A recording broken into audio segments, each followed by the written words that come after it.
What's up? What's up? What's up, everybody, man? How you feeling today? You already know it's your boy Uncle P, and today I have a very special guest, man, Jermir Caldwell from As the Culture Turns.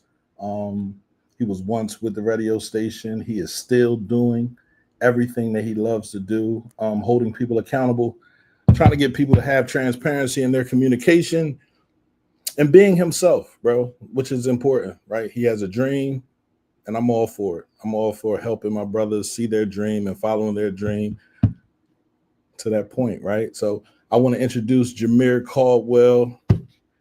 What's up, bro? Hey, what's up, Uncle P? How you been? Oh man, I'm good, man. It's good to see you. It's good to have a chance to sit down with you, rehash on some of the old stuff we went through and some of this new stuff that you're doing today in the city of Chester. But introduce yourself, introduce your platform, and let people know where they can find you at. Thank you, appreciate that. Yeah, my name Jermir Caldwell. People know me for doing Jermir with the journalism, and no, I'm not a journalist, but I got that journalism. And that comes from the brand As the Culture Turns, which started at CMP Radio, which is now a YouTube channel. So those are some of the things right there. And if you want to follow, keep up with me. That's my Instagram. That's in my username right there, and then Jermir Caldwell on Facebook, and As the Culture Turns on all platforms as well. Yeah, man. Like you have been I'm not saying you're not starting any trouble, right? I think you're trying to get people to be accountable for what they say and what they do when it comes to leadership in the city of Chester. So I commend you for that. I also know how hard that is, right? And what all comes with that. So, I got your back 100%. You feel me? Um, don't use me as a fallback. Use me as your shield, bro. I got your back. I mean that. I mean that. Let's get into this interview, man. I want to start this off with petty questions. I'm petty with a purpose, maybe. Maybe that's what it is, right? If you had a superpower, what would it be? To be invisible. Invisible? Hmm. Yeah. I always want to stop time, control time. You feel me? Yeah. All right. What's one thing people do on social media that instantly makes you roll your eyes? Cat. Would you rather be stuck in a group chat with Chester politicians or your former bosses? Trust the politicians. That Right, way, I can, get all the inside information that they're not putting on social media. right. What's more frustrating, slow Wi-Fi or somebody trying to defend nonsense in the comments? Slow Wi-Fi, because people defending nonsense. That's their opinion. So slow Wi-Fi for sure. Absolutely. And I want you to be real on this. On your first podcast, As the Culture Turns, who was one guest you wish you never gave the mic to? Mm.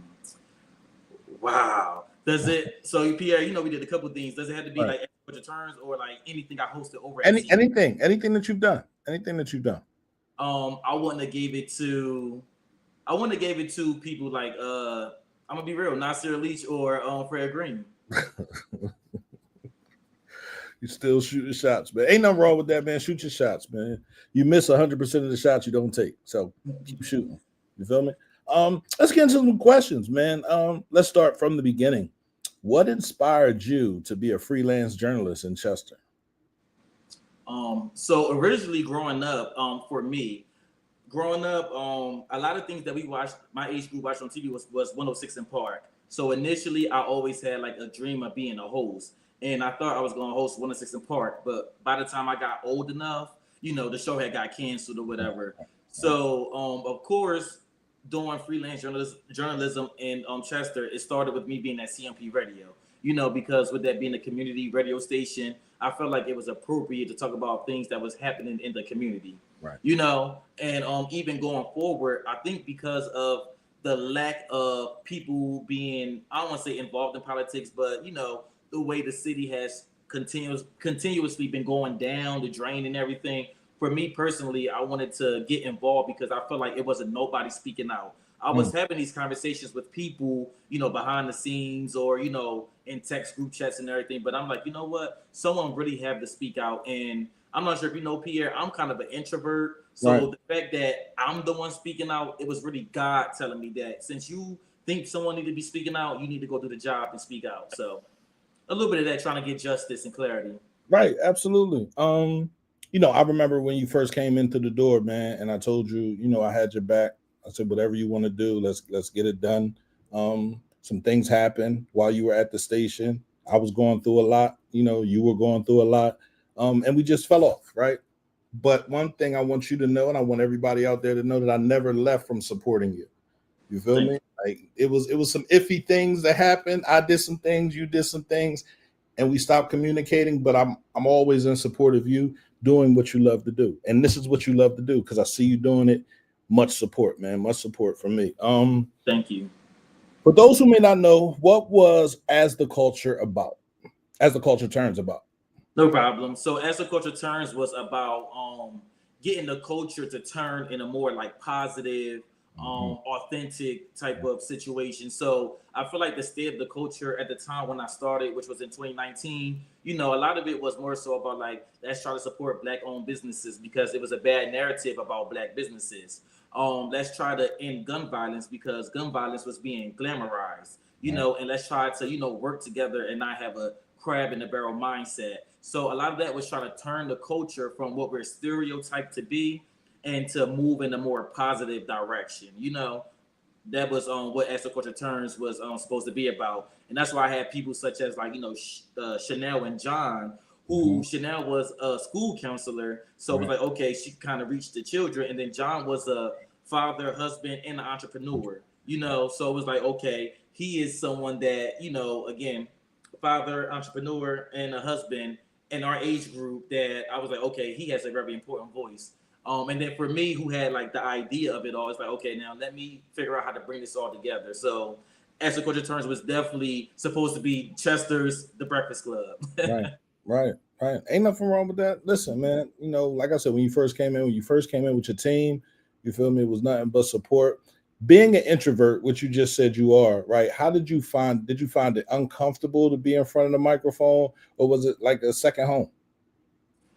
When we did our first episode, I was very uncomfortable, but then I was in that era of I got to get uncomfortable to become who I need to be, So in regard to that, I will always like, be in the mirror talking, with the brush to my own mouth and, pretend Right, I'm posting something. right.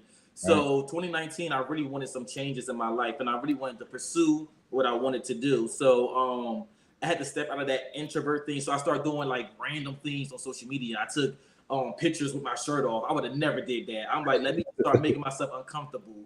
Right, I started being more opinionated about things because when I was growing up, I was a very passive person. So I used to let people talk to me any old way. And I would go home in that mirror and be like, this is what I should have said, Or even when it came time to like, family situations or whatever, I didn't vocalize myself. So as I got older, I'm like, okay, I'm like an extroverted introvert. So I can be extroverted, right. but naturally I'm like more so to myself.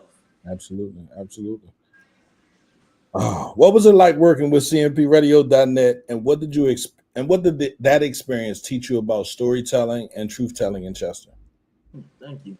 So working with CMPRadio.net, I would say was great. Regardless of whatever we had went through or whatever, I feel like it was great because number one, CMP Radio was the first place where I got to go and really give this thing a try. Make me think like, well, can I really do this? So with y'all being a radio station in the city of Chester was a positive for me because it was like, okay, I see what they're doing. I was watching a few of the shows and I felt like, you know what, I could bring something different, I think. So working with CMP Radio was really was pretty much like my schooling or whatever. I learned on air. I remember when we first came to you, it was like, can we pre-record some episodes? You're like, no, we do everything live. So I'm Live, like, oh my live. God. Yeah, However, that right there was the good teacher because I felt like if we didn't do it live, let's say if I would have said something like, I'd have been like, ooh, Pierre, can we start that over? So I had to take the flaws and all with it. And I had to be confident in knowing well people are watching in real time. So I had to be extra careful on the notes I took, extra careful on making sure that I hit certain pinpoints and keep the conversation flowing because we also had an hour time slot. So you really had to mush it all in 1 hour because we were like, can we do 30 minutes? And you were like, you got to do it at least an hour. And I'm like, and then you told us, Pierre, 30 minutes is going to go by so fast, Real which fast. that hour had went by fast Right, and right, everything. right, So right. CMP Radio was the start of me pursuing this new career and everything. So the further I go in this, CMP Radio will always be, the initial place where I started with this, because again, you were already doing something. You were providing a platform for people to have a voice, Yes. And if it wasn't for CMP Radio, I don't want to say that I don't think that I would have not did it, but I don't think it would have happened in the way that it did. Right, right. So I always appreciate CMP Radio for that. Right, right. Listen, I enjoyed your show. I enjoyed everything that you were doing. You were doing things beyond where I was. And yeah, Dante just said one of the best shows in the history of CMP Radio. Right, I gave y'all credit for that. Right, the Thank you, guests that Dante. y'all were bringing up, the information that y'all were putting on the table. You feel me? I was excited to see your growth. I'm always excited to see people's growth.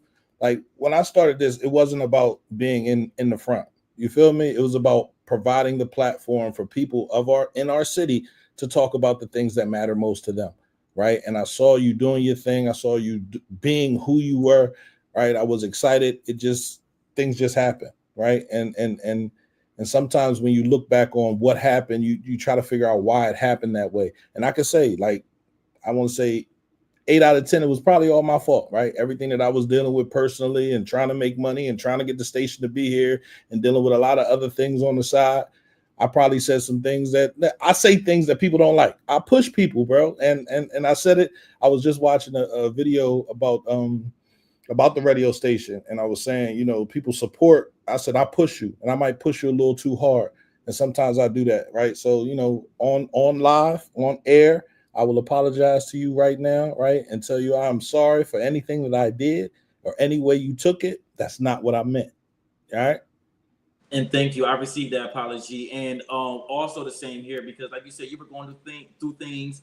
I was going through things. I was freshly diagnosed with like Lyme disease and Right. everything. So with me, I didn't even know like what that was. Mm-hmm. On top of like the injury, and then again, I think it was like I think we were all passionate, and I really think we were all saying the same thing. We were just saying it in different ways or Right. whatever.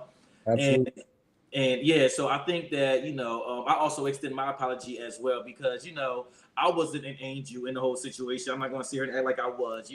And as time reflected, as I had time to reflect on it, I was able to see some of my wrongdoings as well. And I literally just had this conversation with John LeBron at our 2011 reunion we just had on Saturday, and we were talking about that. And in hindsight, I was able to see that it wasn't 100% Pierre or CMP Radio fault. I feel like I played a role in that as well. I don't think John and Chanel did, but I think I Right. did. Right. Yeah, they were trying to stand I like and I get that. When you have people that are outside, I was dealing directly with you, things happen. 2020 was a year, man. 2020 took us on an up and down roller coaster. It took us around the bend. But I think where we are right now in 2025, where you are right now being Jermir with the journalism, right? Being a journalist, understanding your story, understanding your facts, where you're getting your story from. I commend you for that. I commend you for doing it on your own, by yourself. You feel me? And continue to do that, man. Don't stop. I don't care what happens, bro. Keep doing what you're doing, man. It's important.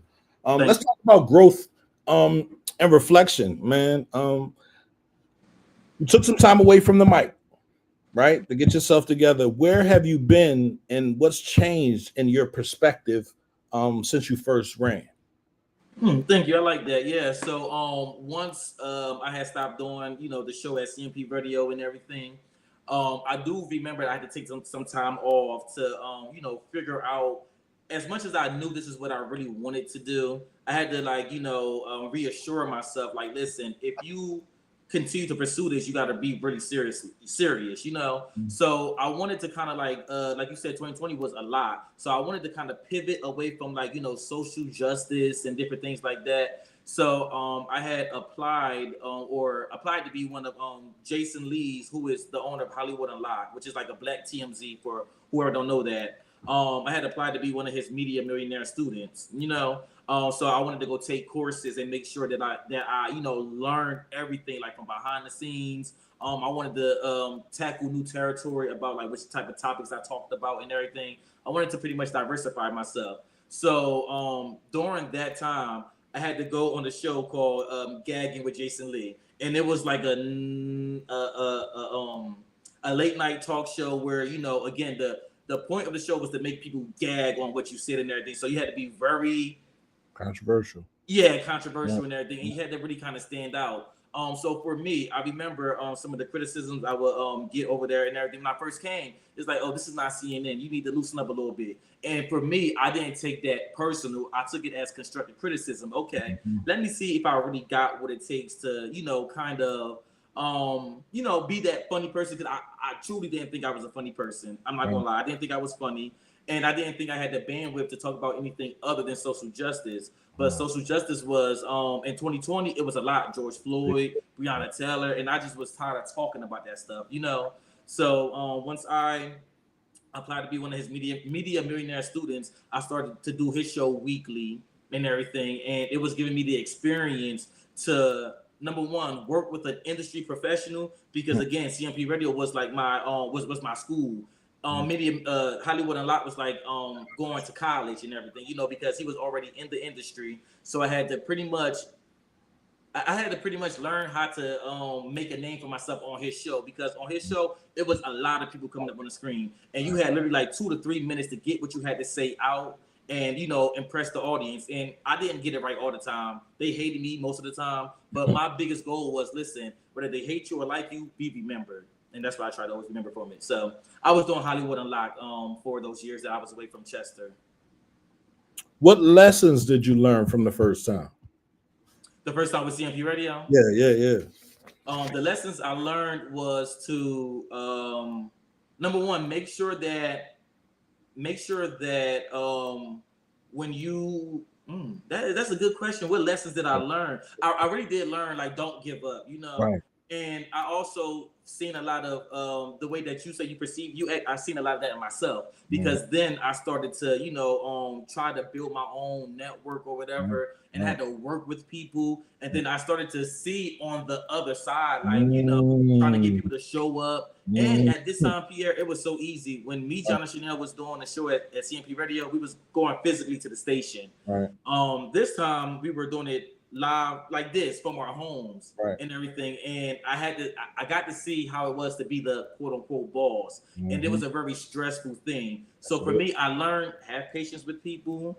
Mhm. I learned to stay consistent and keep going. And I Mhm. also learned that, you know what, if you get knocked down, just try to always get back up in any way possible. So basically, I learned to just keep on going. Absolutely. Absolutely. All right. So we talked about you. We talked about growth. I want to get into accountability in journalism, right?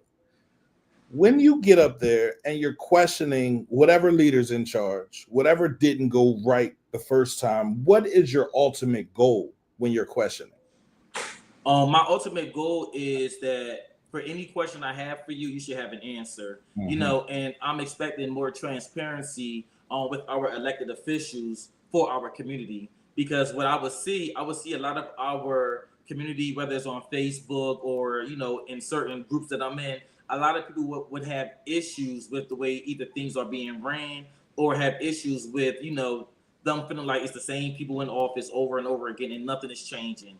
And that happened with like the last administration, you know. So my thing is, I want to make sure that people are being transparent with their community. I want them to understand that y'all work for the community, so it's not really like where I don't have to explain yourself to them. You do and everything, and you should be explaining yourself to them. And I don't mean by doing a Facebook status. You mentioned in the interview you did last week that like there was never nobody doing, like, you know, press conferences or anything. People would just throw up a Facebook status and they leave that up for interpretation. So for someone like me, if I'm reading your Facebook status, I'm interpreting it the way that I'm interpreting it. You know, no one is giving any clarity or anything. And it just felt like a lot of people wanted to be like celebrities. People you know, just wanted to stay in those positions just to remain in power. So to answer your question, sorry, is like I want clarity. I Mhm. want transparency, and I want people to actually talk to their constituents. Don't talk at them, talk to them. And that's what I can give Tamika Williams credit for. She goes live every morning and talk to her people. Now, listen, sometimes I will go in there like, what's Tamika talking about? But at least she's talking to her people, you know? So that's what I want out of people. Talk to your people. Go out there and literally talk to them, and not just during campaign season. Talk to them throughout the whole thing, and hold town halls and figure out what people are concerned about. So that's some of the things right there. I think I definitely agree with you. You are a public servant when you accept anything that we vote on and you go into office. You are a public servant. Your job is to be accountable to the people, transparent to the people, and moving for the people. You should not be moving for yourself. You should not be fattening your pockets. You should be fattening the community's pockets so you can stay in charge or stay wherever you are for a long period of time. You've called out members of the Stormwater Authority and Councilman Fred Green. What sparked that, and what are you hoping comes from that? So for the Stormwater Authority, I had got word, and I'm one of those people. I'm like some people would call it a nerd. Like, I love researching, I love reading court documents. Like, that's stuff I do on my free time, you know. Right. So once I had heard about the Stormwater Authority and, you know, them receiving unauthorized payments, and this was before I even stepped in the ring. Back in 2024, Mayor Stephon Roos was calling them out about it and everything. And what I appreciate was that, you know, we didn't hear about any of this during the last administration. Once he got in office, he started to call them out about this stuff. So for me, I'm like, what is the Stormwater Authority? So I started doing my research. I started to see that, you know, he was saying things like they were receiving unauthorized payments or improper payments, like the judge said. So when he started to blow the whistle on that, I started to dig deep in everything, because Pierre, you know, back when I was at CMP Radio, we did a thing called Justice Hot Seat. And even at that time, I was questioning politicians. I was questioning people associated with politicians. And I, in ways, produced that thing where in one of the clips, in regard to Fred Green, I had someone by the name of Namira Ishmael. Her sister had just got killed at the waterfront. Yeah. And I had her on the show maybe a couple weeks prior. And she had told me that she wanted to march for her sister, and that the local government told her that it was too soon to do that. And she was saying, well, if my family can get up in March, who is it too soon for? I also had a conversation with Nikes Davis, right. Nikes Davis family and everything. And they wanted to get a park, you know, named after him. And they were getting pushback from the mayor at that time. So for me, it's like, why is he giving people pushback? Or just in general, why are people getting pushback on things that can, in my opinion, help the community? You know, like, I don't understand it. People wasn't getting explanations or anything. And then they would pick and choose who they would support. So for me, I didn't like that, you know?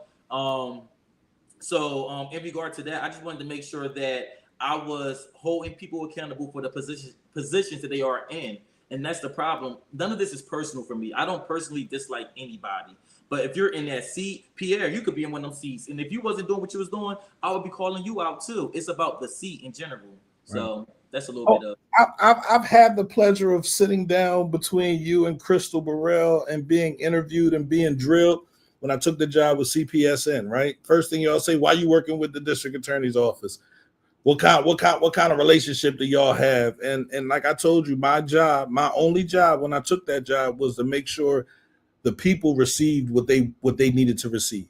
I wanted everyone to be seen on the same level, right? So when you go into court, make sure your paperwork is correct. Don't think that the lawyer is going to do everything for you, because they don't operate like that. They operate about money, right? So if you're paying them, sometimes they don't even do what they're supposed to do. I helped a couple people beat their cases that way, right? So some people say Chester needs change, right? Everybody says it, right? But few are willing to publicly challenge power. What gave you the courage to step up and step out? For me, it's honestly been talks with God. Honestly, like I wasn't growing up. I wasn't the most religious person. I've been in religion because I was forced to be, but I wasn't the most religious person. And I'm not even still religious to this day. I'm more spiritual. So honestly, I was having those talks with God because, again, you mentioned you can speak up to power, and that can sometimes be a very dangerous thing to do, you know? But I just kept on having this, like, it was almost like Tourette syndrome. Like, I just felt like, you know, like it got to come out and everything, because I was like living with it inside of me. And I'm like, I really need to say something. Somebody really need to speak out. And I don't really think again, you had your times where you're speaking out, and then I get it for some people. It was some people who wanted to speak out, but they're like, I can't because of my business or whatever the case may be. So for me, I'm like, well, you know what? Let me be the voice. I talked with God, and God was basically telling me, because again, I had those things. I had family members tell me, don't do it. You know, they're gonna try to kill you or whatever. Don't do it. They're gonna try to harass you. So I got all these people telling me like, don't do it. But God kept on putting this feeling inside of me, like, no, do it. It's your time to, I don't want to say shine, but it's your time to be seen and everything. Because again, at CMP Radio, even with me having the name As the Culture Turns, like obviously I wanted to turn something in some form, and that was back in 2019. So in regard for that, I'm sorry, I forgot the question. Can you say the question again? Just to publicly challenge power, right? Thank you. I was point? getting somewhere with that. Yeah, so the publicly challenge power for me, I feel like a lot of people were scared to, you know, and a lot of people had opinions on Facebook or social media about it, but nobody was really like challenging them and calling them out directly. That's why when I do what I do, I don't care. I tag the person, I talk to them directly, because I don't want them to be able to say, well, I didn't see what they said. And I actually post the same exact thing in my stories because they all be looking. So it's like, you seen it, and I screenshot it every time just so that, you know, they know that I know that I see you in my story talking about it. You know? So honestly, God has like really been pushing me and everything to like speak out, because we really do need a change in Chester. And I feel like if we continue to allow it to go in the direction that it's going, then we're going to lose the city of Chester. So now it's the time to speak out more than ever. Absolutely.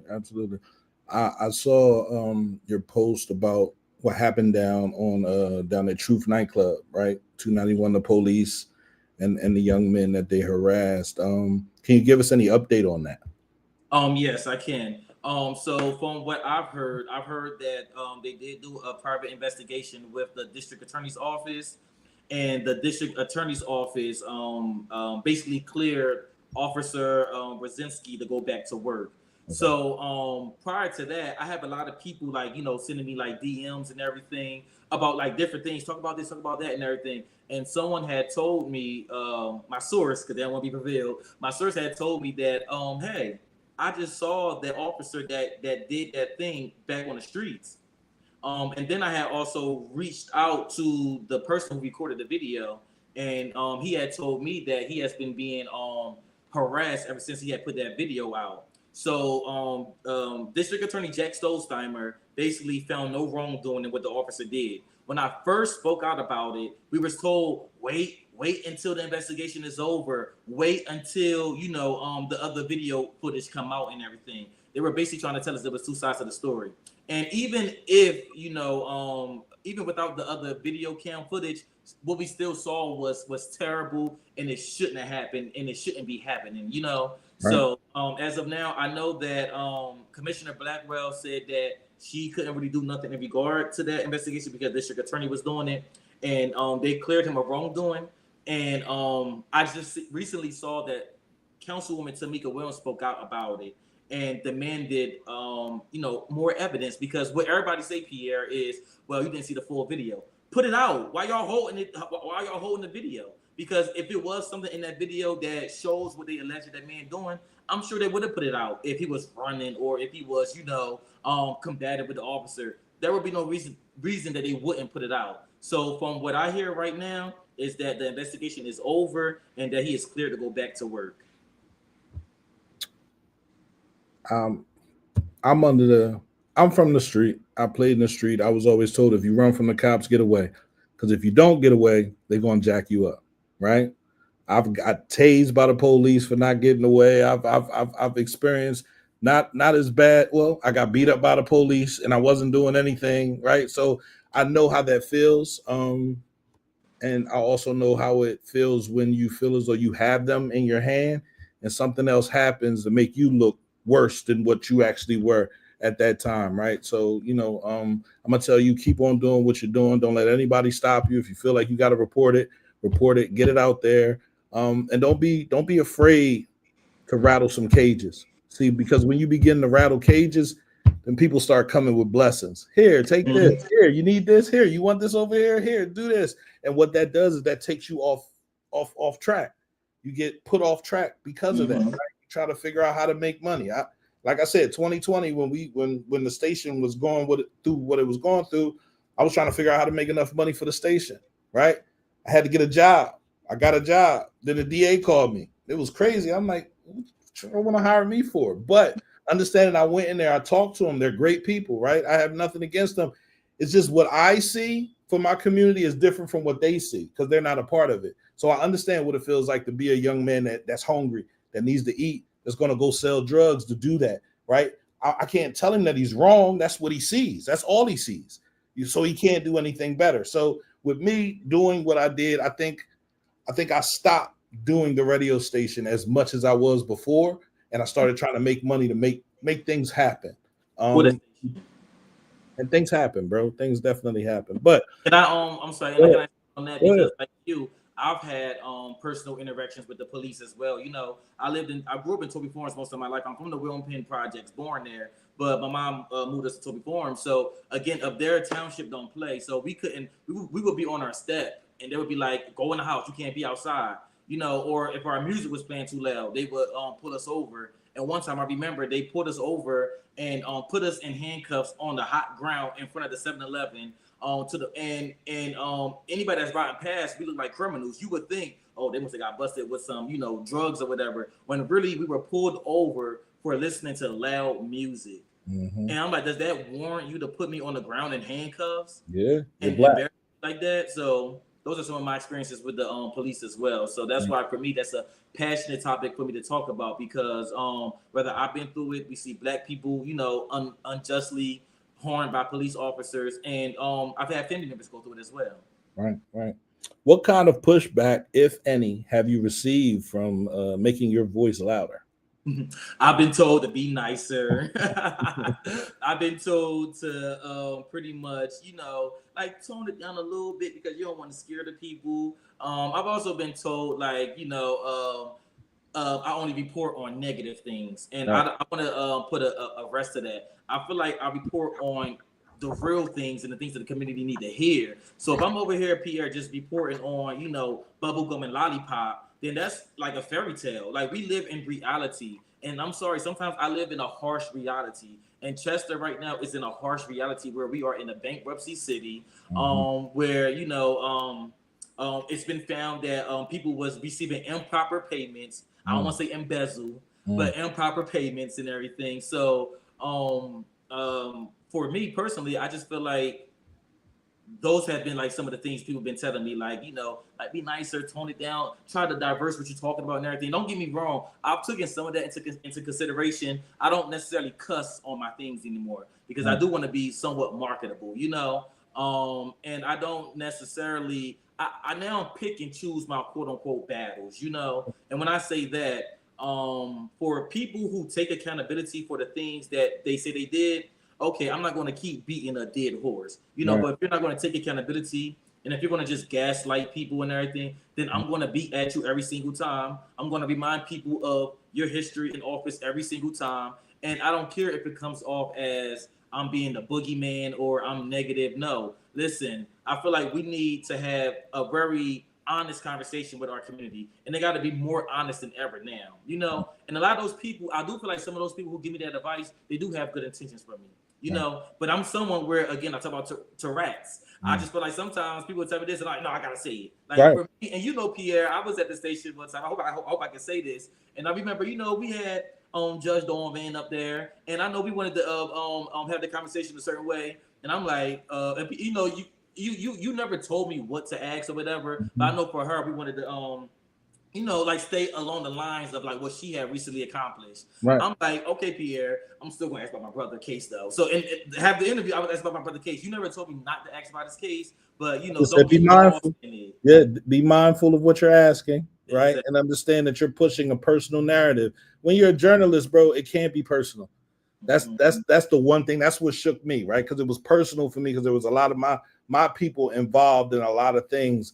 And so I got to asking questions and asking for transparency and accountability, right? Because I wanted transparency and accountability for my people, right? So it kind of put me in a weird space. And that's why I say CMPradio.net is on the fence. I can call the left, I can call the right out. right? Because I see what you're doing over there and I see what you're doing over there. Never will I ever jump in on the left side and party with you and play with you. I tried that before, and then people's like, "Oh, you picking?" No, I'm not picking sides. This is just where I like to hang out. Now I can't hang out there. All right, I won't hang out there anymore. But I'll still ask the same questions the same way. For you, being someone that wants transparency and accountability, have you ran into anyone in public that you called out? You know, Joy Taylor, Fred Green, Nasir Leach. And if you did, what happened from that? Okay, yeah, so that's a very good question and everything. So yes, I've had ran into them in public.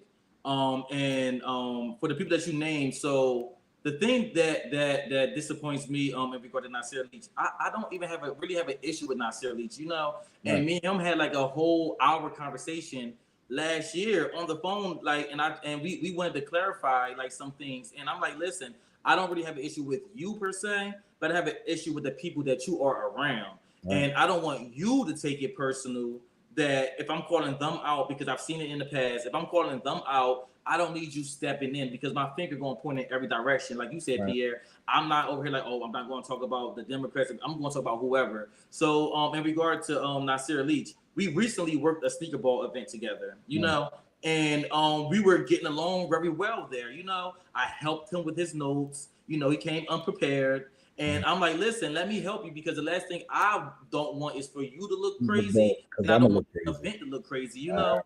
So I was willing to help him with notes when really I was there setting up. I was there, you know, we had a thing called Taste of Delco. Right. So I was there directing people to go here and everything, right. You know, trying to get everything organized and everything. So it's like, for me, in regard to him, we had several conversations and we tried to clarify it, but I understand some people have blind loyalty, or they have loyalty to people that they've been with, and I understand that completely. Right. But then you also got to know what's going to come with that. Okay, you want to step in the ring, then prepare to be metaphorically slapped, not literally, but metaphorically slapped. You're going to have to get slapped too. Right. Metaphorically, I'm not threatening nobody or whatever, you know. And then also at that same event, I ran into Joy Taylor. And prior to me running into Joy Taylor did directly inbox me, and we had like conversations. You know, our initial encounter wasn't the best, I would say. So when we not our initial encounter via DM, via Facebook, because you know she had called us the Chitlin Circuit Media,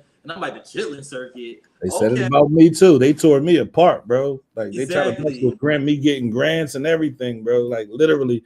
He's not a real radio station. I'm like, well, what do you have? I'm not a real, no, I'm an internet radio station, right? Exactly. I'm going to keep spitting the facts, right? But and that's where people are getting their information from, you know. So when I ran into her at the sneaker ball, what I loved about Joy Taylor walked up to me, introduced herself. Hey, I'm Joy Taylor. And she put her hand out and you know, she shook it. And she was like, let's have a conversation. You know, we had a conversation. And much like I put out now, she was explaining some things like, listen, I wasn't fully aware of what I was participating in. And whether people choose to believe that or not, because all I can do is take her word for it. You know, my thing is, whether she knew or not, my thing is you were still involved in some type of activity that was considered illegal in some ways, you know? So with her, me and her had a conversation. We had Miss Tara Jones right there, you know, and she kind of like not necessarily mediated the conversation, but just made sure that everything was good and everyone was being heard, or I was hearing her and that she was hearing me, you know. So me meeting her, she came up to me. She wasn't passive. She was very direct, and you know, we talked and everything. We even wound up taking a picture together, and she even wanted to continue this conversation further, you know. In regard to before I get to Fred Green, at the town hall that I did last week, I had ran into Lorraine. That was the lady who had basically commented on my thing. It was basically telling me that I wasn't from Chester, or I don't even live in Chester. So why am I talking about these things? Which, full clarity, I'm from Chester, and even though I live 5 minutes away in Brookhaven, I work in Chester, and I work at a local nonprofit in Chester. You know, so I recently ran into her at the town hall that I was just at. Mind you, Pierre, that's why you got to be aware of who you're talking about, because I didn't know who this lady was. I was busting it up with her. We, you know, whatever. We agreeing on certain things and everything. And then she was sitting in the chair right in front of me. So she turned around, and then she reached out for a handshake. But when she squeezed my hand, I'm like, Why you squeezing my hand so yeah, why you tight? squeezing my hand and everything? And she was like, oh, I'm Lorraine, the one you've been talking about. So Oh, I was like taken aback. And right, Pierre, when I'm nervous, I laugh. right, So right, I was laughing, and she's like, and it ain't funny. And I'm like, I'm like, I'm not laughing at you. I'm laughing because you don't look like your social media picture. This is like a whole different person. I don't even know who right, this is, right, So when I was laughing, she had moved her seat. So right, if she's watching, I want her to know that I wasn't laughing at you. right, That's like one of my own nervous things that I do. Like when I'm nervous or whatever, because she told me who she was, then I started to laugh. right. And then in regard to Fred Green, Go I ahead. saw him at that very same event in his big purple suit. And someone like that, you only wear a purple suit if you want to be seen. But I digress with that. So I'm there literally to get information for the community, right? I'm not there. I'm not even expecting him to be there because he's not on the list of guest speakers or whatever. So fast forward towards the end of Q&A, I'll go over to Dr. Monica Taylor and Sadiq Kamara. Dr. Monica Taylor is on the Delaware County Council, and Sadiq Kamara is the candidate, the sheriff for the candidate for Delaware County Sheriff, the candidate or whatever. So I'm literally talking to Dr. Monica Taylor this close. We having a conversation because I'm trying to get her and other people to come to local nursing homes to explain this to our senior community because they are going to be more affected by this than anyone. So we having that conversation and everything. And in the midst of that conversation, again, Pierre, we this close. So Fred Green passively, not directly, he interrupts the conversation and he comes in between me and her talking and gives her a hug. Now, initially, I look back just to see, like, do everybody see this or am I tripping? Because I want to make sure that I'm not tripping. And then also in that moment, I realized, okay, he wants me to react in a way that gets me in trouble. Mm-hmm. Number one, I'm not gonna mess up my money or my business because I was there. I was there to provide information for the community. So I'm like, let me get there to provide information for the community. What I would have respected, Pierre, is I know what we do comes with everything. So I don't think that I'm going to not be approached. They say you really ain't doing your job unless you get punched in the face. So listen, one day I'm going to get punched in the face, I think. You feel me? But what I would have respected was for him to come to me and be like, hey, you got a lot to say about me. Let's have a conversation. That I would have respected. I don't deal well with passive aggressiveness, and I don't deal well with people trying to look for a moment. Because again, I'm talking to two people that I feel like are very respectful, and you come over and you interrupt that conversation for a hug that you could have gave her after our conversation After was our over. conversation, right? Yeah. So the difference between the way Lorraine directly approached me, Joy Taylor directly approached me, Fred Green passively tried to do something, and I saw Nasilis there as well, and he just stayed in the corner. Right. Listen, Jermir. Oh man, when I asked this question, right? I want to know, seriously, because you think about cnpradio.net. When we first started, we held Mayor Thaddeus Kirkland accountable. We held everyone accountable that was in that grouping. We helped to get Stephon Roots elected to the council seat.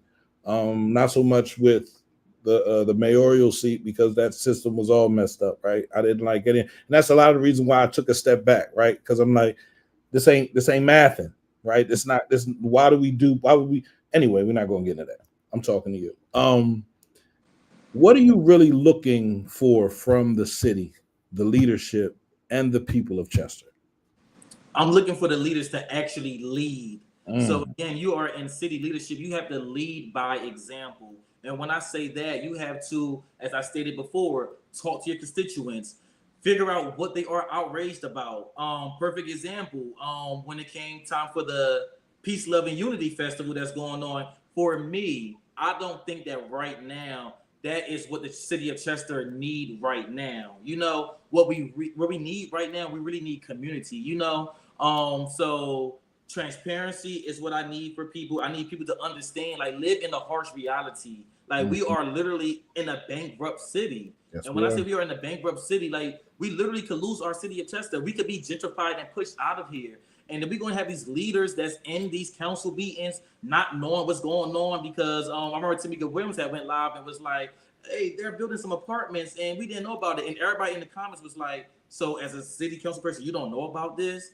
Like, so a lot of people really feel like the people that are in those seats are not qualified to be in those seats. And when I say that, when you are having city council meetings, or you're trying to lead people, you need to like consider those people's feelings and their concerns. So when you just do things like, again, throw Facebook statuses out there, or just throw a poster up or whatever, and y'all get giddy when the news come up here, and y'all want to take credit for everything that's good, but you don't want to take credit for anything that's bad.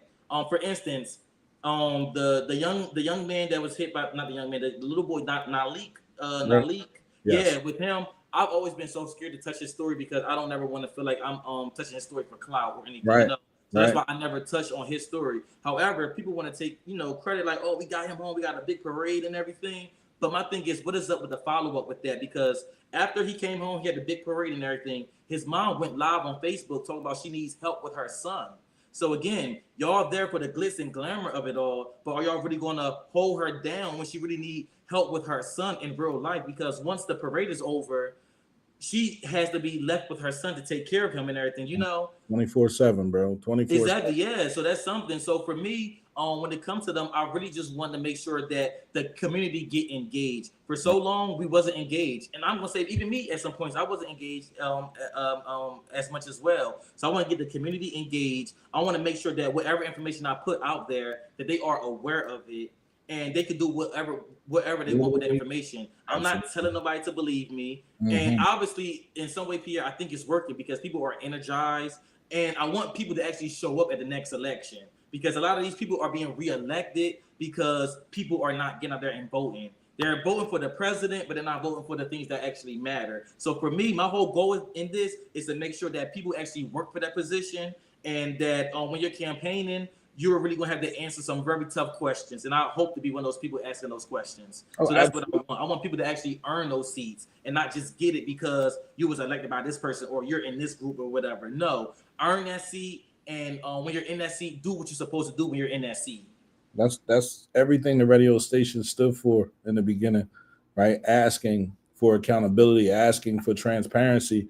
And like I said, we get put into boxes because we are a particular way, right? Or we did something, right? And then other people feel a certain type of way about something else. I just want people to understand, right? You, me, Missing Plug, and everyone else that asks questions of people in this community, the Cut Up Podcast, Uncomfortable Conversations, right? How you get leadership to lead is by asking questions about their leadership skills, right? If you're a true leader, you don't have a problem listening. If you're a true leader, you know where you want your people to go. A leader has a vision for his people, not just for himself. I think when I just saw Sylvia Richbow ask, why is Thaddeus running for school board? And I got mad, right? I said I was done. Jermir, I'm trying to tell you, I said I'm done. I'm just going to do podcasts. I'm going to talk about relationships. I'm going to get out of the political field, because the political field wasn't working the way I thought it was going to work, right? It was only working for this, and everybody doesn't have this, right? So for me, I fell back, and I guess I began to lick my wounds. Like I said, last year was a rough year for me. But seeing you do what you do, right? And I said, there you go. People hit me up and say, what is Jermir doing? I said, he's telling the stories. Ain't that what CMP do? No, that it doesn't just have to be CMP. You got NBC, ABC, CBS, CNN, HNN, RNN, RFF. You got a billion news stations. Why can't we have that here in the city? I don't have a problem with that. But when we think about why Thaddeus is running again, it's because no one's going to go after him. No one's going to ask him why. I thought he was retired. So when I went in there and I voted and I saw his name, I left out of there and I got to talking. And that was the thing. Sorry. I'm sorry, because also some people who was running on that board as well, some of their names got removed from it and everything. I got video evidence in my inbox of him coming to that person's house.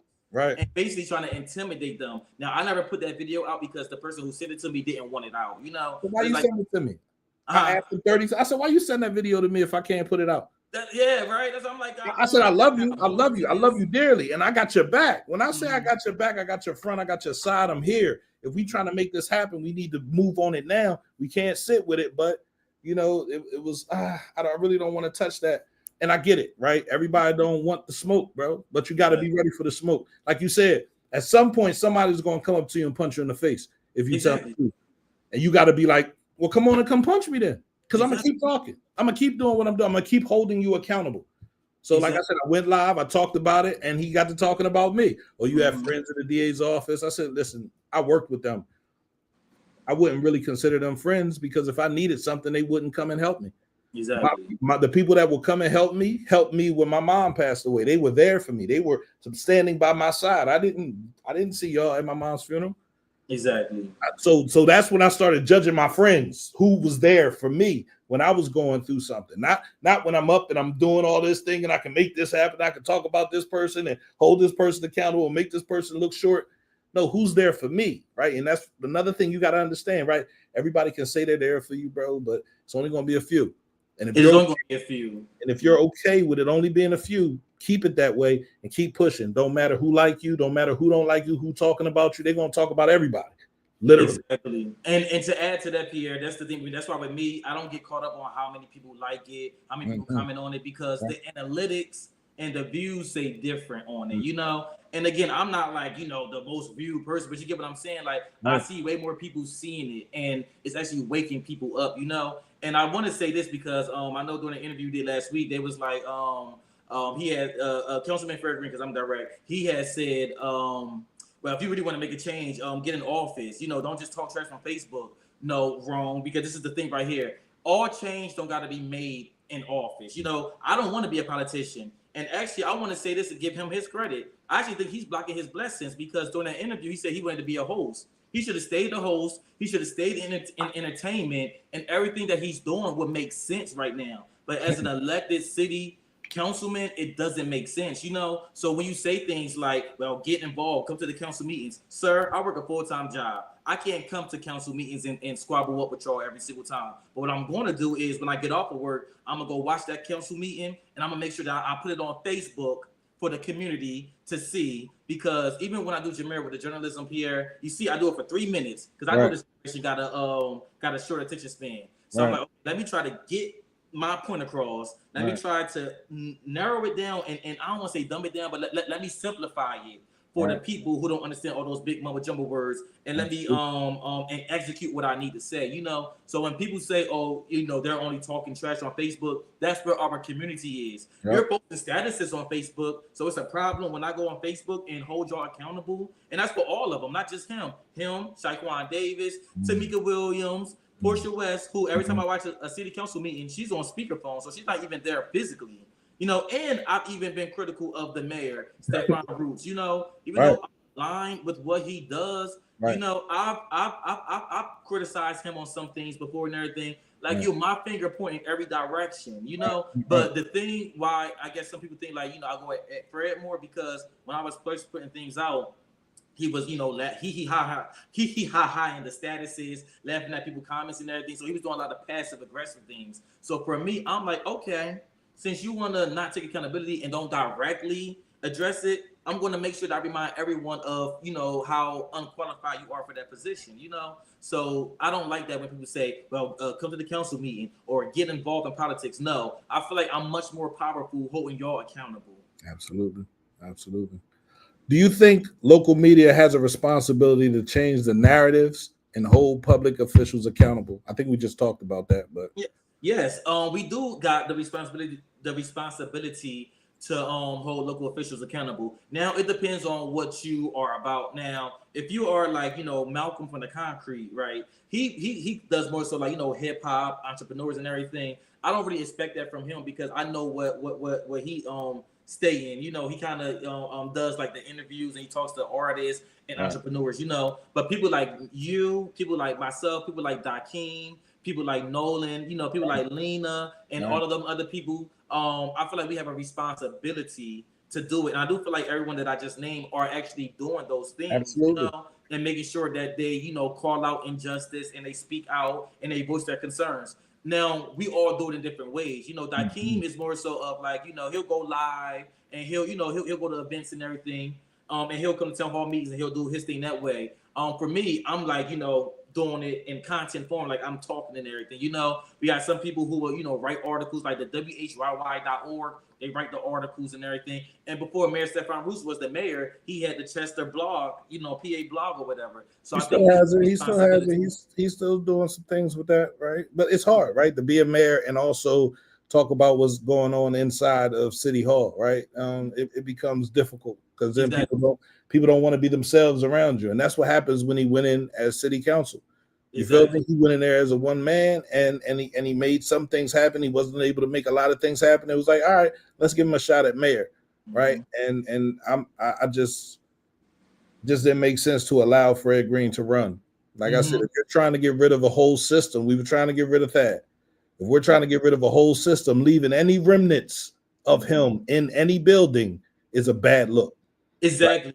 And I wasn't. I said, well, we're not changing anything. If we're going to allow Fred Green to run, and like I said, I don't have a problem with Fred Green personally.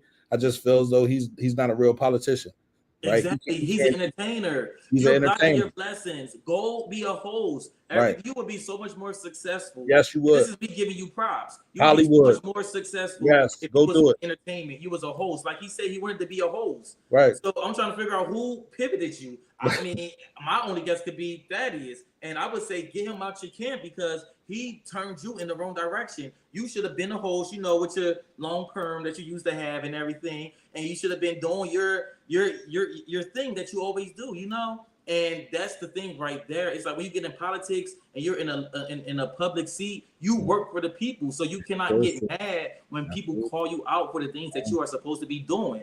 And the last thing I want to say on that, the definition of insanity is doing the same thing over and over again, expecting a different result. You're not going to get a different result if we are going to elect people that's in Thaddeus's camp and everything. We need to clean it out and get some new faces in there and get some passionate people in there and not people that just play politics, but that's actually going to do their jobs of a politician. Yes, yes. Well, I hope that Mayor Roots understands that. I hope the next people that are going to run come out into the community, start coming out now. You know, from what Fred told us during his interview, he's going to run for mayor, Big right? news. So, I mean, we have to step up. We have to find people that want to lead our city in a new direction. And leading, understand, leadership is not knowing everything.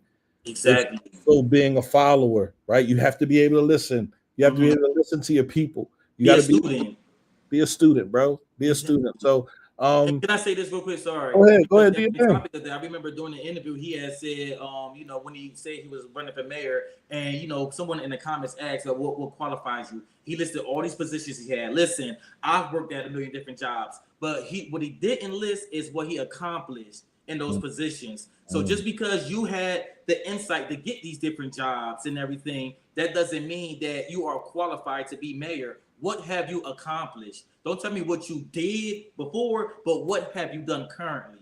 And that's the questions, and no, those are the questions that he need to be asked, and that's the what we need to hear from him. You can sit here and say that you did X, Y, Z, you did this, you did that. Okay, but what have you currently accomplished? What are your goals as mayor? Just because you've been seen, because to me, he just likes the attention. I'm sorry, in my opinion, this is not CMP Radio's views. In my opinion, he likes the attention, and again, attention. You could be a host. You know, I mean, Nasir Leach called himself a celebrity host. Y'all could have been the celebrity host twins. You know, like y'all literally could have been doing that together. But no, you wanted to get in politics. So when you get in politics, people are going to play dirty, and I feel like they've been playing a dirty game for a long time, and I'm here to clean it up. Let's talk about that receiver for a couple seconds. It was quoted not too long ago that the city supposedly paid $17 million for the receiver and the receiver salary and all the people that work there. Can you explain?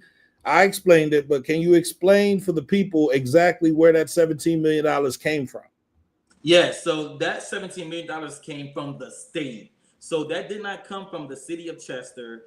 And I feel like when Councilman Ferguson put that status up, he put it up to confuse people, to have them thinking that 17 million was taken from the city of Chester, even though the constituents isn't stupid. They knew, like, well, a good amount knew. The people that ride with him, they just going to ride that wave, you know. Right. But that came from the state. and a lot of that was allocated to us to clean up and get us out of bankruptcy. So the 17 million was allotted for that, for the receiver to do what he needed to do to get us out of bankruptcy.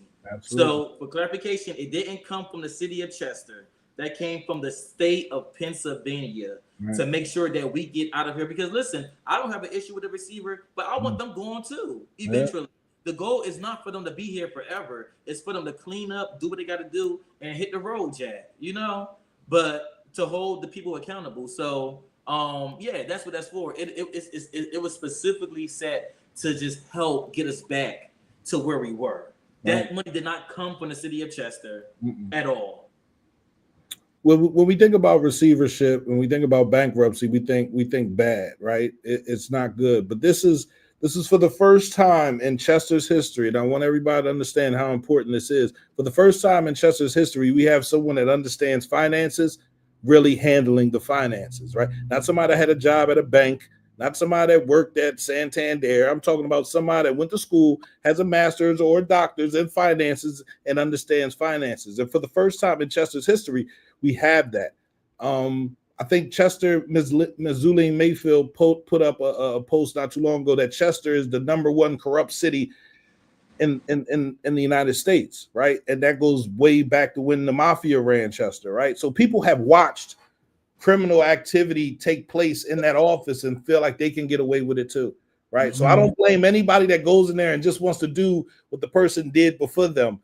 I want somebody that can go in there and change it back for the people, right? Be for the people, work for the people, help the people, right? Exactly. If you're not trying to help the people, who you helping? Exactly. You help yourself, right? Exactly. And that doesn't work for me, man. Listen, I thank you all the time, man, for everything that you're doing, man. And I say, I want to give Thaddeus some credit too for waking me up and making me understand like it takes multiple voices. But I thank you for picking up the mantle on the other side. I thank you for holding them accountable. I'm gonna just teach them how to work together, right? You hold them accountable. I teach them how to work together, and we can get some things done, bro. Like I really believe that, and super proud of you. What can people expect from you moving forward? Thanks for that. Yeah, I appreciate that. So what people can expect from me moving forward, I'm going to continue doing Jermir with the journalism, because we have elections coming up, So in regard to that, I want to make sure that I'm at least informing the community and making sure that they're reminded, oh, that shit coming up. Let me not just waste my vote and everything, So I'm going to continue doing Jermir with the journalism for that. I am going to start being more active in the community, and start working with different businesses. And, I already work with the Chester Cat Center. So, local nonprofits. I want to start volunteering more outside of my busy work schedule. I want to start doing things like that more. And, just continue making content and figure out where I can grow from this. Because I want people to know nobody's paying me to do any of this. Nobody is like putting a battery in my back to go at these people. I literally have a passion to hold all these people accountable, yes. So that's my goal. And I'm going to keep doing this because we got an upcoming council election in October. And then when the mayor race, God willing, in 2027, I'm going to keep on doing this as well until it grow and everything. And I also want to work with like different people like Dakeem or like Nolan or Malcolm or, I already work close with the Missing Plug. So I want to work with people like that to make sure that we are getting this out to everyone, because we really need to do that. So that I'll be doing my YouTube channel. On my YouTube channel, As the Culture Turns, it's not just local stuff. I cover like, worldwide topics and everything. So if you want to get like a different view of me, you can go to my YouTube, As the Culture Turns, to get that content, right? To get different content over there and everything, And can I just say this one last thing really quick? I know you got another show to do. No, I got another show to do, but it's my show, so we can be as late as we want. See, that's what I do, right? I wanted to say this because I just wanted to go back a little bit back to like the Kiki Pomp Wyatt situation. I just want everybody to understand because I agree with some points. I do think Chester do need some type of things like that. I'm not gonna lie, but it's all about timing, and I don't think right now is the time to do any of that. If you look at it, the average income in somebody in Chester, they make $40,000 a year. Kiki Wyatt is coming to Chester to sing other people's songs and maybe for 30 minutes, and she's getting $20,000. So I just think that a lot of people are tone deaf to the things. It's not the fact that we don't deserve those things. We just got to put our priorities first. And I always say this. That's like booking a trip to go to Jamaica, but you got a 3-month notice on your door and they tell you to get out. We got things to handle first. He could have actually partnered with the Making a Change group because they're having a festival right there. It would have cost nobody no taxpayer dollars. You could have partnered with them, right, and did something like that. But no, he wanted to do this for himself. I found out, and I want people to go do this information. This is a pre-rollout for his birthday. This event is 2 weeks before his birthday party. When you look at the flyer, it says presented by Councilman Fred Green. It doesn't say presented by the city of Chester. So again, I want people to really pay attention to this. This is not for the city of Chester. This is for his own personal gain. So he could say, I brought Kiki Wyatt to the city of Chester. That's what he's doing these things for and everything. And that's why I again say you are in the wrong industry. If you get out of politics and you start doing the host or the social life thing, you will be very popular, my guy. You will. Advice, take it. Please take the advice. Okay. So that's what I pretty much want to say, because the people that he got to perform on there as well, I understand why some people may want to perform. They may feel like that Kiki Wyatt is going to be a good opportunity for them. I don't fault the people who are participating in it, because I'm not going to tell nobody, don't, if you're being paid, go get your money, go put on a show so Kiki Wyatt can hopefully get you a record deal, so that's my thing on it and everything. So that's why I want people to understand. She's making $20,000 in less than an hour. The average person makes $40,000 in a whole year. It doesn't make sense. And it's tone deaf. And you're obviously not listening to your constituents because this is not what they want. And then you try to compare it to the Waterfront Ramble. That was, someone said on your YouTube channel, Brittany, and I don't know if you've seen the comment, and she said that was a grant was given for the Waterfront Ramble. And you got to realize every time he wants to do something, he says where that money was allocated for that. Every time it's something he don't want to do, that's a waste of taxpayers' dollars. Like, what is it? Like, you get what I'm saying? Like, tell me what it ain't, what it is. So that's the thing right there. That's why I'm so passionate on speaking out about these things, because it's not for the betterment of the city of Chester. It's for the betterment for his reputation, whatever that is. I think the receiver should have put a hold on doing anything in the city and let the community do it, right? Because the community's doing it, right? I got Fusion Fridays. Yes. Gio has CPSN, who's doing Sunday Fun Day.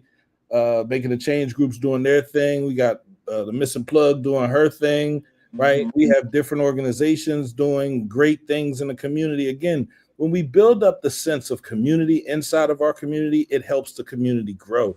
If we continue to wait for people up top to do things for us, it doesn't help us grow. It makes us little. And then we get to fighting and arguing and yelling and screaming. You like this person, I like that person. No, we got to come together, right? Unity is what changes everything. If you want to know how the Haitians got free in 1804, it was unity. It was unity from everybody, right? And when I push it the way I push it. And I'm sorry if I offend anybody, but that's how we have to work. If we're not going to work together, we can't work alone.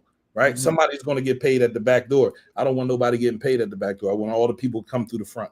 Right. So I want to thank you, Jermir, for everything that you're doing, man, for holding people accountable, right? For demanding transparency, for demanding answers, for demanding true leadership. Thank you. Thank you. Thank you. If you could say one thing to Chester's leadership and one thing to the people, what would that be? If I could say one thing to Chester's leadership, I say you for the community, right?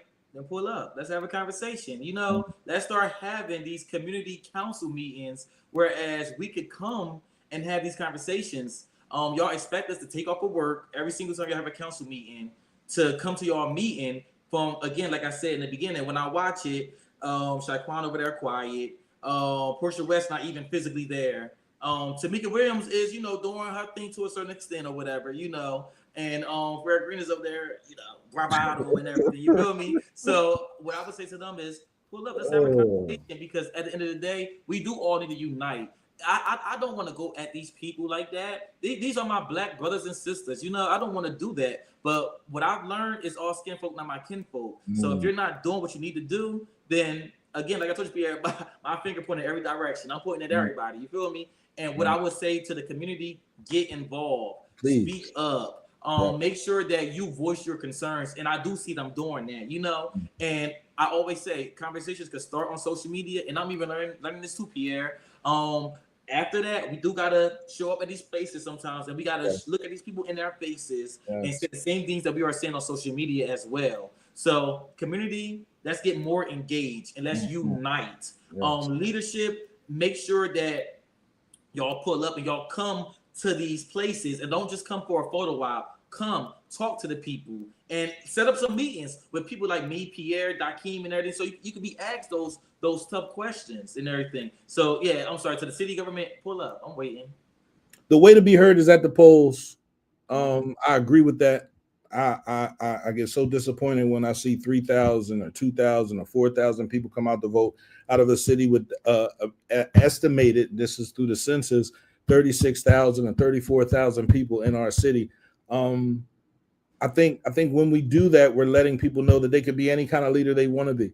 That they're banking on their ignorance, you know. Right. That's they're banking on their ignorance, and that's why, Pierre. That's why the city council meeting is not even on Facebook. You got to go out of your way to find it on YouTube or go to the Chester City page. Like if they really wanted the community, it's not on Facebook at all. If they really wanted the community to see those meetings, they would live stream it from Facebook. But no, you got to go out of your way and find it on YouTube and everything. And I do agree with you, Pierre. We definitely got to do those type of things and everything, you know. So engage our community and unite and lead us. You know, not lead us.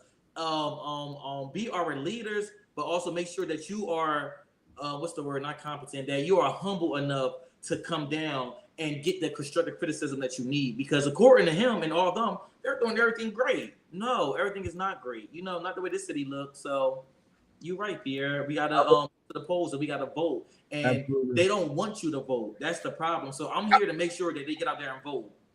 I don't think that they don't want you to vote. They're just using your lack of urgency as a way to boost theirs, right? Their urgency and their need for more. They're not paying attention. Well, they're only worried about dancing and going out and getting drunk, right? They're not really worried about what's happening in their city. See, when you take away something, then they get upset, right? So let's make sure we don't lose anything. Let's keep everything like it is, and just they won't come out and vote. I remember when we interviewed Thaddeus, and I told him, you know, more than you putting on your suits, get out here in your community and clean up. I used to go out on Curlin Street on the exit to the highway and clean that joint, man, every other Saturday for months during the summer months. Right now, only now do they go and clean it regularly. But there was time, it was a whole deer out there, bro. You feel me? Like, grab some grass and put it over top of it, right? My son used to go out there with me. Again, I did this not so anyone could applaud me and thank me. It was my community service, right? Because I poisoned my community for so long, bro. I took advantage of the things that I could take advantage of, and I did a lot of things I shouldn't have done. And I owed it to my community, and I showed my son what it looks like to help your community, to pay it forward, right? There's a lot that goes on at this radio station. There's a lot that goes on with you. You're realizing it. You're seeing it now, right? Yes. Trying to tell the truth about your community will put you in precarious situations, bro. That I got to watch my back. It's only one way out, and no one's going to sit there and hold your hand through this. You feel me? So I know how hard it is, man. I want you to keep at it, man. I don't want you to stop, bro. I want you to keep at it. And like my mom told me, bro, put your foot on the gas and shut the fuck up. Listen, and like Keisha Lamar said, somebody got to do it. You feel me? Got my foot up on the gas, but somebody got to do it. And that's how I feel. Somebody has to do it, you know? So I agree with that, and thank you for that. I'm going to make sure that I keep on doing it, and I feel like this is a part of my community service as well. Because one thing, when I stopped working with Jason Lee from Hollywood a lot, one piece of advice he gave me, and I didn't understand it at the time, he said, you need to go back to your community, and you need to get active, get involved, and make a change. And in my head, I'm like you, I didn't want to get into the politics. I'm like, it's too messy. Nobody accountable. I wanted into politics. I just didn't like how it was looking from the inside out. You feel me? Like this is not really for the people. If you're going to be in agreement with him running, thinking you're going to be able to control him, if anything, he's a puppet. He's being controlled And you got any remnants of that inside of there, it's going to be a clusterfuck. Day one, what did he come out and say? I need the mayor to understand. And I asked him, why did you say that? I need the mayor to understand it's going to be ran by council. What city is ran by council when you have a mayor? Exactly. That's my whole thing right there. And it's the lack of respect for the mayor because, again, it's because whatchamacallit was out. Thaddeus Kirkland was out and everything. And I remember back when I was on CMP radio, I asked him about, the administration. Do we need new government? And at the time, he's like, oh, I think everything's going well with the government now. The mayor is doing the best that he can. But is he really doing the job to the best of his ability? No, so because if that was his best, then he should have been out of office. And that's my whole thing. So you made excuses for the last mayor, but when it comes to this mayor, like you said, on his inauguration, it's going to be ran by council. And that's why people, in my opinion, that's why I think people like Shaquan Davis and everything was put up. Because if you pay attention to the voting records, they was all aligning with Fred. And that's what made me start calling Dump out as well, because you can't sit here and say you for the community, but then you voting opposite of the community. You're not voting on an ethics policy. You're going against anything the mayor trying to do because y'all wanted to look like he didn't do anything and everything. And for me, my mom always told me silence is complicit. If you are silent, I don't trust the silent person more than the person that talked the most, because you are silently sitting there and you're trying to perceive an image that it really isn't. At least Fair Green show us who he is. Now I'm metaphorically slap him every time. But for the other ones, you won't get the smoke too and everything. But each and every one of them, and they know I call them all out and everything. Yeah. Well, keep giving it to him, bro. I'm super proud of you, man. I want you to end this show like you start every show when you start it up. Go ahead, do your thing. I got you. All right, what's up, everyone? It's your boy Jermir with the journalism. And no, I'm not a journalist, but I got that journalism. He definitely got that journalism, man. I want you to go check out his YouTube page, man. Jermir, nothing but love, brother. I support you however you need that. That's what I'm here for, bro. Like I can't do anything other than that. And I want to tell you again from the bottom of my heart, bro. I apologize. I do. You feel me? I received that, and I apologize too. Yeah, keep doing your thing, bro. Thank you so much, and I support you as well. CMP. Yeah, I know. Appreciate you, bro. Appreciate you too. Thank you so much. All right. CMP Radio. CMPRadio.net. It's the station. Listen, man, let's cultivate together. Bring us all your show ideas. Content creators, we're looking for that. Videographers, we're looking for that. You can be a part of the next great big thing that takes place right here in Chester, Pennsylvania. Let's call